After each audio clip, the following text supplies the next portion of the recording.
Hi guys, இது எங்களுடைய மாடி தோட்டம். எங்களுடைய மாடி தோட்டத்தில் கொய்யா மரம் வச்சுருந்தோம்.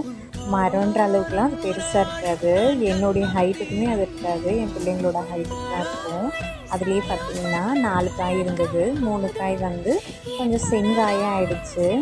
ஆனால் செங்காய் நடிச்சிட்டு 2 காய் எடுத்தோம் அதுலேருந்து. ஒரு காய் தான் கொஞ்சம் பழமாக இருந்தது. பழமாக இருந்த காய் ரொம்ப ஸ்வீட்டாக இருந்தது. அது சாப்பிடும் போதே வந்து பசங்க இன்னும் கொஞ்சம் கொடுமா இன்னும் கொஞ்சம் கொடுமான்னு சொல்லிட்டு எடுத்து எடுத்து சாப்பிட்டாங்க.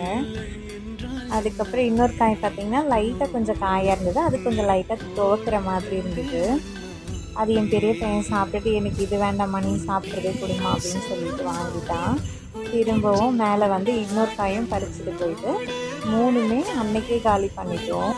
அதே போல் நம்மளே ஒரு செடி வளர்த்து அதுலேருந்து வர பழத்தை சாப்பிடும்போது ரொம்பவுமே சந்தோஷமாக இருந்தது.